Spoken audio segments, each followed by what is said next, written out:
Hi, guys. Welcome to True Life Coaching through Chosen Vessels. This is Jess Lovely, and I'm coming to you guys today to talk about a topic that's really dear to my heart that you guys may have experienced or experience currently. So, pursuing your purpose, walking in your purpose, and embodying your purpose will cause you to, unfortunately, be a target of, I want to say, maybe gaslighting. It may cause you to be a target of, um, that's really not nice, but incompetent people who are not aware of showing empathy to others and being compassionate to others. So, with my single mothers and my single fathers, you may find, and the reason why I say incompetent is that people are not quite aware the way that you treat people as well as children is going to come back on you. So you have to be very careful, okay? Because karma is real, and what you put out in the universe, you're going to receive. A lot of times we have not received what we put out because we are under the illusion that I'm in the wrong. I'm doing the wrong thing. I need to change me.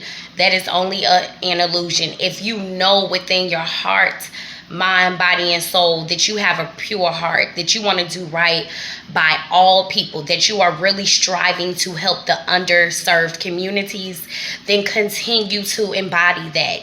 Don't give up, because your karma, your good aura will be paid back. It will be reciprocated, okay? God will reward you on this side of the earth for that, okay? But you will be a target because you want to change, because you want to do good things. And I want people to understand this. I believe in my heart, as an aspiring life coach, that a lot of people don't even try to find out what their purpose is. You don't even have to search for your purpose. Honestly, the purpose knocks at the door. The purpose literally has been in front of you your whole life. Your whole life. All you have to do in the spiritual, side of things is, for me, to accept God and Jesus, and then He will begin to show you. But even if you're not spiritual or religious, God will still show you, because He loves everyone.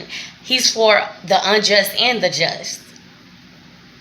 So everyone has an inkling about what their purpose is through Christ. Your purpose has no desire to bring harm, hurt, damage, mental bondage. If you are doing that, sneaking around and stuff, you are not walking in purpose. You are walking in destruction, okay? But those who are walking in their purpose, even on the 9 to 5, there is a purpose with you being there, right? And you're trying to do right by all people. You're human. You may make mistakes. But I want you to understand, people are going to hate you just for that. People are going to hate you because you actually want to change.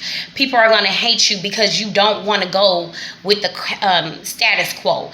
People are going to hate you because you just want to embrace being positive. Although you have a lot of chaos around you, you know that you can say, "Peace, be still," and it will be still. You know that there is death and life in the power of the tongue. You know that you do have a heart to serve, but you also know that you are not a slave to anyone, and that you don't have to necessarily serve an individual or an organization, because you belong to God. Your purpose, your time, your energy, your love, your compassion, your power belongs to Yahweh. It belongs to God, Yeshua, Jesus. That's who it belongs to. It don't belong to the streets, to your kids. It don't even really belong to you. It don't belong to your pastors. It don't belong to your husband, wife. Everything that is good, it belongs to God.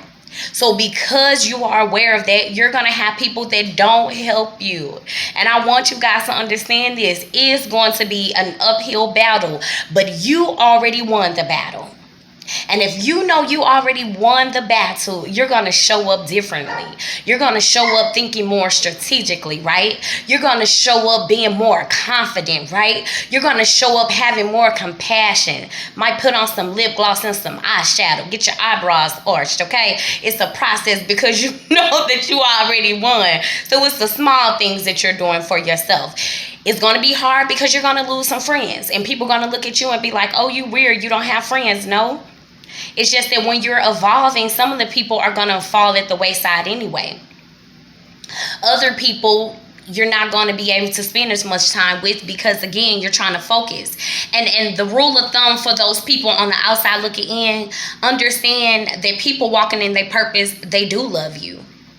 They do honor you and they want to spend their time with you.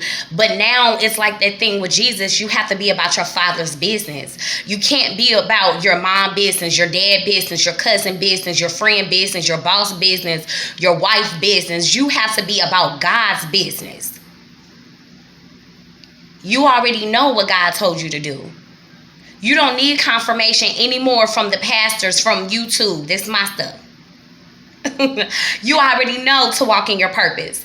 Right now, I am a life coach. I'm claiming that. And I'm not making a profit, but I don't care because the passion within my soul, my mind, my body, I want to get out everything God gave to me. And I want to see change. And I will see change. And I will see results. In your purpose, you have to have expectations.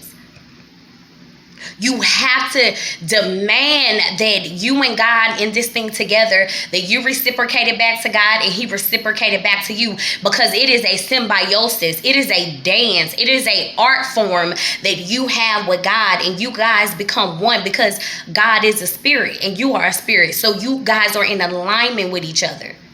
So if you are operating out of that, no, you are not God, but people are not going to like you, and you have to accept that.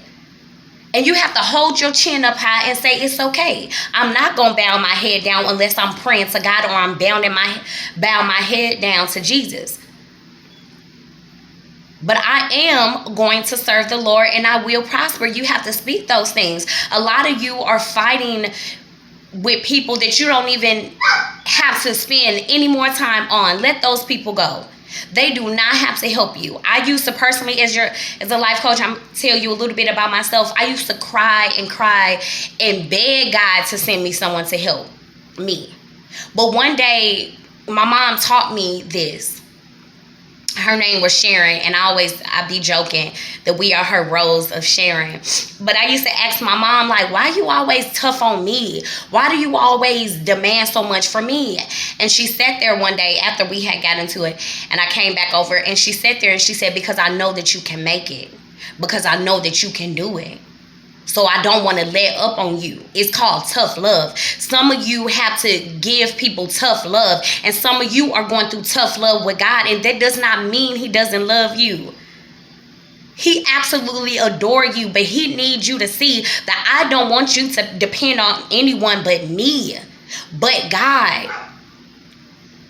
This way, no one can get up inside your head, inside your heart, and tell you how to maneuver stuff. You go straight to the CEO, the FBI, the IRS, the government, and that's all in one. And his name is God, Abba Father. That's who it is. That's who you answer to.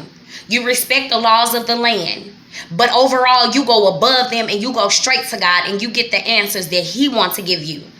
But I'm telling you now, you're going to have people that just don't like you because you're trying to change. And it will be okay if you were like everyone else and got along with everyone else. It's not that you don't get along. It's not that you're purposely trying to be different. God just don't want you to be involved with certain people because he has something to do for your life. So start your business, but make sure you are in alignment. Watch the people that you're hanging with. Watch the things that you're saying, that you're eating. I have to remind myself of that. But I'm still going to be me. But you just have to make sure it's in alignment with God and your purpose. Okay? So be true to you. Stay in alignment. Use your voice. But please know, sometimes you're not going to get support. And it's not that your message or your mission is not good, but you first got to know that this is between you and God. And if you're trying to be a friend of the world anyway, you are not fit to represent God. This is biblical. Okay? People will gravitate towards you. You pray about them and say, God, do you want me to engage this, or do you want me to entertain that? But you go straight to God for answers. You use counsel on this earth, of course, that is wise. But there's no counsel that I can think of that can outdo God's counsel.